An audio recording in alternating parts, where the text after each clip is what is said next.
Yeah, good evening, students. Welcome to this another session of accounts.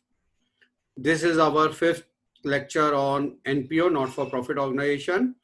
Today we will be taking up sum number 7, page 82 of your textbook. From the following receipt and payment account and additional information, prepare income and expenditure account for the year ended 31st March 2019 and a balance sheet. अब इस सम में अपन को income and expenditure और balance sheet दोनों बनानी है। ये आपको रिसीप्ट एंड पेमेंट दे रखा है। फाइनल अकाउंट में आपको ट्रायल बैलेंस दिया हुआ होता था। पार्टनरशिप फाइनल अकाउंट में, एनपीओ में, नॉट फॉर प्रॉफिट ऑर्गेनाइजेशन में आपको रिसीप्ट एंड पेमेंट दिया जाता है। It is a base for the preparation of final account और ये एडिशनल इंफॉर्मेशन दे रखी है। देखते हैं क्या है। जो ओपनिंग बैलेंस ऑफ कैश है 3000 रुपया, सब्सक्रिप्शन मिला है 5000 रुपया, डोनेशन रेवेन्यू मतलब इसे इनकम मानना है। ब्रैकेट में रेवेन्यू लिखा है ना, इसका मतलब ये रेवेन्यू इनकम है। इसको अपन को क्या करना है, इनकम मानना है। एंट्रेंस फीस, एंट्रेंस फीस अगर एडिशनल इंफॉर्मेशन में कुछ नहीं दिया हुआ होगा तो अपन इसको कैपिटल फंड में जोड़ेंगे। अगर एडिशनल इंफॉर्मेशन में कुछ दे रखा होगा, क्वेश्चन कुछ कहता होगा, तो अपन को क्वेश्चन को ओबे करना पड़ेगा। उसके बाद इंटरेस्ट, ये भी आपकी इनकम है। इनकम एंड एक्सपेंडिचर में, इनकम में बताएंगे। By salaries, income and expenditure के एक्सपेंडिचर साइड में बताएंगे। इसको भी, प्रिंटिंग एंड स्टेशनरी को, ये भी खर्चा है, कमीशन भी खर्चा है, रेंट भी खर्चा है, एक्सपेंडिचर है, इलेक्ट्रिक चार्जेस भी खर्चा है। फर्नीचर, अब फर्नीचर खर्चा नहीं है, फर्नीचर क्या है, कैपिटल एक्सपेंडिचर है। तो कैपिटल एक्सपेंडिचर को अपन कहाँ पे ट्रांसफर करते हैं, बैलेंस शीट में।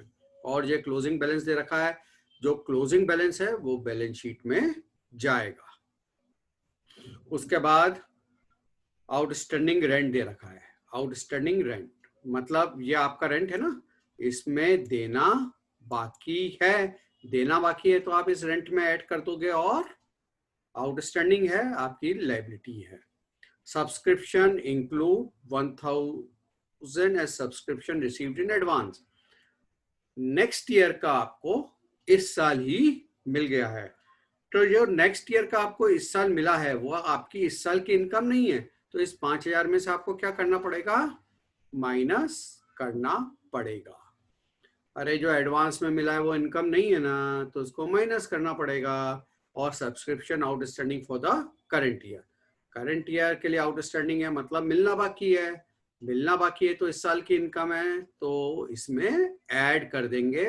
और दूसरा इफेक्ट कहां पे जाएगा, असेट साइड बैलेंस शीट में।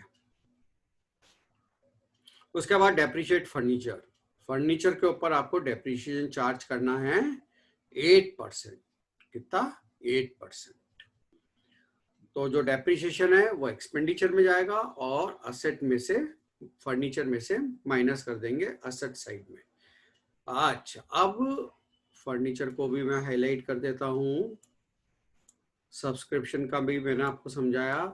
जो भी चीजों में एडजस्टमेंट है वो सबको हाईलाइट कर देते हैं। एंट्रेंस फीस, एंट्रेंस फीस में क्या बोलता है ये कि 50% इज टू बी कैपिटलाइज, मतलब 50% को आप कैपिटल रिसीट मान रहे हो और 50% को रेवेन्यू रिसीट मान रहे हो। तो जिसको आप रेवेन्यू रिसीट मान रहे हो उसको इनकम एंड एक्सपेंडिचर में बताएंगे और इसको कैपिटल फंड में ऐड कर देंगे। Capital fund was 3000। शुरू में आपके पास कैपिटल फंड कितना था, 3000 रुपया था। अब अपन 1 by 1 इनकम एंड एक्सपेंडिचर, और यहाँ पे नाम नहीं दे रखा है इसलिए मैंने यहाँ पे कुछ लिखा नहीं है। Income and expenditure for the year ending 31st मार्च 2019। अब इस साइड आप क्या लिखेंगे, इस साइड एक्सपेंडिचर लिखेंगे। क्या लिखेंगे, एक्सपेंडिचर। और इस साइड आप लिखेंगे इनकम। इस साइड आप क्या लिखेंगे, इनकम। ठीक है, ये डेबिट साइड और ये क्रेडिट साइड। पहले अपन इनकम साइड को देखते हैं। ओपनिंग बैलेंस का कुछ भी नहीं करेंगे, सब्सक्रिप्शन आपकी इनकम है। यहाँ पे बाय सब्सक्रिप्शन आपकी इनकम है। इनर कॉलम में इसमें कुछ एडजस्टमेंट है, तो जो एडजस्टमेंट वाली चीज होती है उसको इनर कॉलम में लिखते हैं 5,000 रुपया। अब 1,000 रुपया आपको एडवांस में मिला है, तो ये जो 5,000 मिला है ना, इसमें से 1,000 रुपया नेक्स्ट ईयर के लिए है। तो जो नेक्स्ट ईयर के लिए इस साल की इनकम नहीं है ना, तो उसको माइनस कर देंगे। क्या कर देंगे? Minus less receive in advance. कितना? 1,000 रुपया रिसीव इन एडवांस। तो ये कितना हो गया? 4,000 रुपया। और जो रिसीव्ड इन एडवांस है ना, हाथों हाथी बच्चों, इसको अपन लाइबिलिटी साइड में बता देते हैं सब्सक्रिप्शन रिसीव्ड इन एडवांस। कितना है बच्चों? 1,000 रुपया आपको मिला है। उसके बाद करंट ईयर का 500 रुपया बाकी है। तो करंट ईयर का जो बाकी है वो आपकी क्या है? इनकम है। क्या है? इनकम है। इसको जोड़ देंगे, एड आउटस्टैंडिंग सब्सक्रिप्शन। कितना है? 500 रुपया। और ये आउटर कॉलम में 4,500 रुपया। और यहाँ पे लिखेंगे दूसरा इफेक्ट, आउटस्टैंडिंग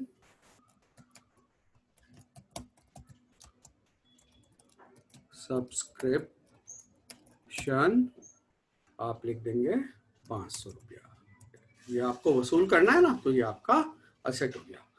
फिर रेवेन्यू जो है, ये डोनेशन जो है वो रेवेन्यू है। रेवेन्यू है मतलब ये इस साल की इनकम है। इसको आप इनकम एंड एक्सपेंडिचर में बाय डोनेशन क्या लिखेंगे? By donation. कितना है? 5,000 रुपये। कितना है? 5,000 रुपया। उसके बाद एंट्रेंस फीस। एंट्रेंस फीस आपने हाईलाइट कर रखा है, आप इनर कॉलम में लिखेंगे और देखते हैं क्या एडजस्टमेंट है। कितनी है एंट्रेंस फीस? 4,000 रुपया। 4,000 रुपया है। अब पॉइंट नंबर 4 बोलता है 50% of the entrance fees is to be capitalize. मतलब 4,000 की जो 50% है ना, 4,000 का 50% कितना होगा? 4 का आधा 2,000। ठीक है, सिंपल कैलकुलेशन। ये 2,000 को कैपिटलाइज करना है, मतलब कैपिटल में ऐड करना है। लेस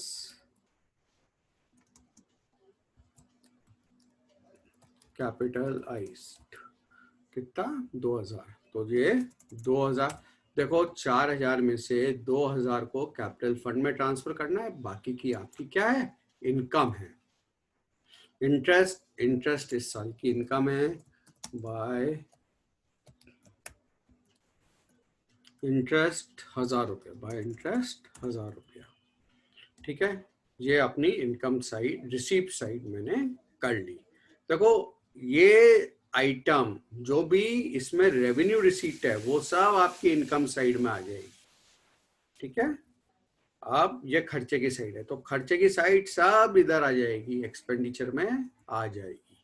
बाय सैलरी, तो सैलरी का खर्चा हुआ 2 सैलरीज। कितनी है? सैलरी में कुछ एडजस्टमेंट नहीं है, अपन ने हाईलाइट नहीं कर रखा है। देखो हाईलाइट क्यों करते हैं, अगर किसी को अभी तक समझ में नहीं आया है, कोई 1-2 बच्चे हैं, लेक्चर नंबर 8 फाइनल अकाउंट का लेक्चर नंबर 8 देख लें, वहां पे मैंने डिटेल में समझाया है। 1 घंटे का लेक्चर है, वहां पे मैंने समझाया है क्यों हाईलाइट करते हैं। 4,000। Printing stationery 1,000। Printing and stationery 1,000। ये प्रिंटिंग एंड स्टेशनरी भी खर्चा है ना बच्चों। प्रिंटिंग एंड स्टेशनरी 1,000 रुपया। कमीशन 500 रुपया। कमीशन 500 रुपया। टू कमीशन 500 रुपया। उसके बाद रेंट मैंने क्या करा? हाईलाइट कर रखा है। इसका मतलब नीचे कुछ एडजस्टमेंट है। एडजस्टमेंट पॉइंट नंबर 1 आउटस्टैंडिंग है, मतलब देना बाकी है। पहले अपन लिखते हैं टू रेंट। कितना है 2000 रुपया। अब ऐड आउटस्टैंडिंग कितना है 200 रुपया है ना बच्चों, देना बाकी है 200 रुपया। तो हाथों हाथी आपको क्या करना पड़ेगा, ऐड करके 2200 ये आपका खर्चा है, और 2200 तो आपने खर्चे में लिख दिया, और ये जो आउटस्टैंडिंग है ना, देना बाकी है, इसको आप यहाँ पे लिख देंगे, देना बाकी है आउटस्टैंडिंग रेंट 200 रुपया। बच्चों एक चीज अपन ने नहीं करी, यहाँ पे एंट्रेंस फीस में कैपिटलाइज करना था, तो आपको किस में ऐड करना है, कैपिटल में ऐड करना है। कैपिटल यहाँ पे कैपिटल नहीं होती, यहाँ पे कैपिटल फंड होता है, एनपीओ में कैपिटल नहीं कैपिटल फंड होता है। तो आपको क्या करना पड़ेगा, इसका दूसरा इफेक्ट बैलेंस शीट में आएगा। यहाँ पे तो आप क्या लिखेंगे, कैपिटल फंड। कैपिटल फंड आपको दे रखा है, वो आएगा जब मैं बात करूंगा उसकी। अभी आप क्या करोगे, कैपिटल फंड और ऐड एंट्रेंस फीस और कैपिटलाइज्ड। कितना है एंट्रेंस फीस कैपिटलाइज्ड 2000 रुपया। ठीक है, एंट्रेंस फीस कैपिटलाइज्ड, ये अपन ने इफेक्ट हाथों हाथ नहीं दिया था, अभी दे दिया। अच्छा, अपन यहाँ पे थे रेंट का अपन ने एडजस्टमेंट कर लिया। इलेक्ट्रिक चार्ज 1500, इलेक्ट्रिक चार्ज खर्चा है टू इलेक्ट्रिक चार्ज खर्चा है, कितना है खर्चा आपका 1500 रुपया। 1500 रुपया यहाँ पे लिख दिया। अब फर्नीचर अपना कैपिटल एक्सपेंडिचर है, इसे यहाँ खर्चे में नहीं लिखेंगे, इसे कहाँ पे लिखेंगे, बैलेंस शीट में। फर्नीचर आपने फर्नीचर खरीदा है ना, तो वो कैपिटल एक्सपेंडिचर है। कितने का है फर्नीचर, 8000 रुपये का, तो 8000 रुपया आप लिखेंगे। फर्नीचर को मैंने हाईलाइट कर रखा है, इसका मतलब वो जो एडजस्टमेंट है, एडजस्टमेंट क्या है, डेप्रिसिएशन। तो यहाँ पे हाथों हाथ लिख देंगे लेस डेप्रिसिएशन। अच्छा, कितना है 8%। तो देखो बच्चों कैलकुलेट करके यहीं पे देख लेते हैं, 8000 रुपया 8%, तो इज इक्वल टू 8000 इंटू 8/100, तो ये 640। तो 640 को माइनस करेंगे इधर से, 8000 में से 640 को माइनस करेंगे तो ये 7360, 7360। और ये 6000 क्या है आपका लॉस है, तो लॉस को कहाँ लिखेंगे, एक्सपेंडिचर साइड में। टू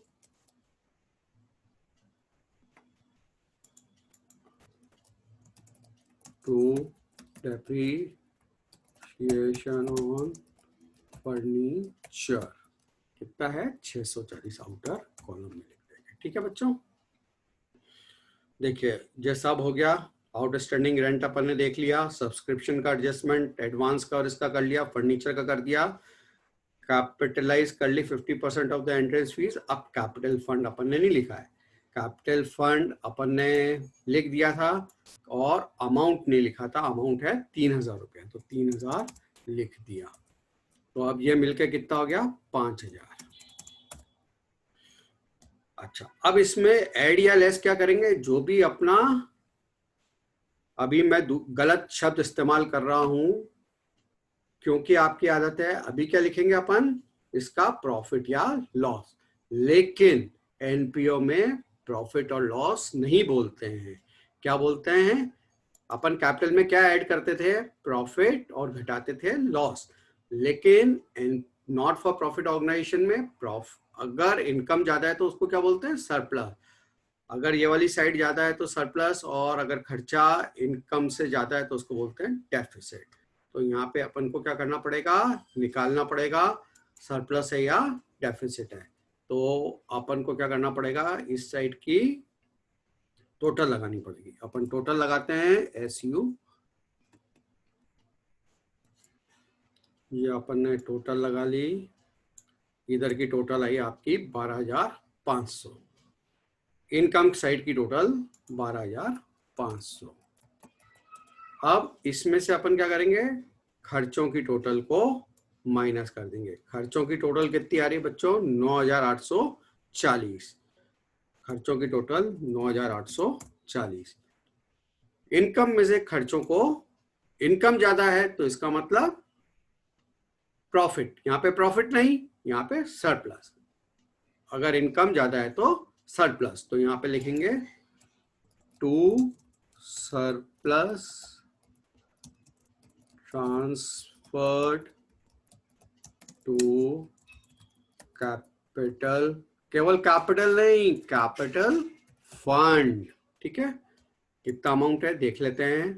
12,500 में से 9,840 को माइनस कर देते हैं, तो ये कितना हो गया, 2,660। तो अब यहाँ पे टोटल लगा देंगे। ये टोटल देख लो अपन की कितनी आती है, एक बार लगा के देख लो। ये टोटल भी 12,500 आती है। कितनी आती है, 12,500। ठीक है बच्चों, इधर भी टोटल लिख देते हैं। टोटल देखिए, ये सब आपको लिखना चाहिए, बच्चे ऐसे ही छोड़ देते हैं। तो क्या होगा, अगर आपके 99 नंबर आ रहे होंगे ना, या सॉरी 100 नंबर आ रहे होंगे ना, तो एग्जामिनर 1 नंबर काट लेगा। आपने ये नहीं करा, इसलिए सफाई से काम करते चलिए, काम में सफाई। अब ये जो आपका सरप्लस आया ना, इसको आप क्या करेंगे, इस सरप्लस को आप कैपिटल फंड में ऐड कर देंगे। क्या करेंगे, कैपिटल फंड में ऐड कर देंगे। ऐड सरप्लस, कितना है सरप्लस, 2,660 था। 2,600, 2,660। अच्छा, अब इसकी टोटल आउटर कॉलम में लिख देंगे दिस प्लस दिस। आपका क्या हो गया, 7,607। ठीक है बच्चों, अब अपन क्या करेंगे, बैलेंस शीट में एक चीज अपन ने नहीं लिखी है। ये जो क्लोजिंग बैलेंस है, ये कहां पे जाएगा, ये आपके असेट में जाएगा। कहां जाएगा, असेट में जाएगा। इसको लिखेंगे cash in hand. Cash in hand, देखो कहीं बैंक तो नहीं लिखा है। अगर ये फॉलोइंग इज द, आप इसे सेफली कैश मान सकते हैं। तो कैश इन हैंड आपका 1,000 रुपये, कितना है, 1,000 रुपया। ठीक है बच्चों, अब अपन इस साइड की भी टोटल लगा लेते हैं। इस साइड की टोटल 8,860 है, 8,860। और इस साइड की भी टोटल लगा लेते हैं। इस साइड की भी टोटल आपकी कितनी आई, 8,860। देखिए कितने आराम से आपकी बैलेंस शीट मिल गई। टोटल, टोटल, और ये एक बेसिक सम था, आप इसकी प्रैक्टिस करिए, आराम से हो जाएगा, कोई दिक्कत नहीं है। अपन ने देखिए बड़े आराम से कर लिया, कोई टेंशन नहीं, बिना टेंशन के काम कर लिया। जो इस साइड है सारी चीजें, रेवेन्यू खर्चे हैं, वो आप किधर लिख देते हो, एक्सपेंडिचर में। जो कैपिटल खर्चे हैं, वो जैसे फर्नीचर, वो बैलेंस शीट में लिख देते हो। और मेन चीज, मेन क्या होता है, सब्सक्रिप्शन। सब्सक्रिप्शन का आपका एडजस्टमेंट मैंने दूसरे लेक्चर में अच्छी तरह से समझाया है, इनकम एंड एक्सपेंडिचर के लेक्चर में। एक बार वापस सुन लीजिए उस लेक्चर को, आपको आइडिया लग जाएगा। एंट्रेंस फीस का आपको मैंने एडजस्टमेंट अच्छे से समझाया है। तो इस तरीके से आपने ये सम बड़े आराम से, बड़े आसानी से खत्म कर लिया। फिर कोई दिक्कत हो तो ये मेरा व्हाट्सएप नंबर है, मेरा मेल आईडी पिछले बार भी लिखा था,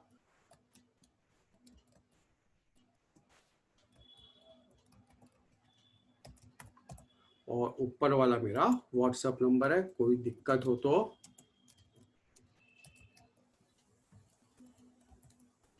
आप इस पे मैसेज डालिए, आपके सब सवालों का जवाब मिलेगा। जिन बच्चों ने मैसेज डाला है आप चेक करिए, सबको जवाब मिल रहा है। और प्लीज पढ़िए। ये आज अपना 5वां लेक्चर हो गया एनपीओ का। अब नेक्स्ट लेक्चर में अपन वापस मिलेंगे एक नए सम को लेके। जब तक फर्स्ट, सेकेंड, थर्ड, फोर्थ और फिफ्थ लेक्चर को आप रिवाइज करिए। और फर्स्ट, सेकेंड, थर्ड लेक्चर देखिए, इन लेक्चर्स के बेसिस पे मैं आपको टेस्ट लेने वाला हूं, आपका असेसमेंट होने वाला है, तो प्लीज पढ़ के असेसमेंट दीजिएगा। मैं आपको वेडनेसडे शाम को या थर्सडे सुबह असेसमेंट भेज दूंगा। काइंडली पढ़ के अपनी तैयारी रखिए। तो ठीक बच्चों, लेता हूं आपसे विदा, फिर मिलेंगे नए लेक्चर में नए सम के साथ। तब तक के लिए गुड नाइट, शब्बा खैर, एंड कीप स्टडी।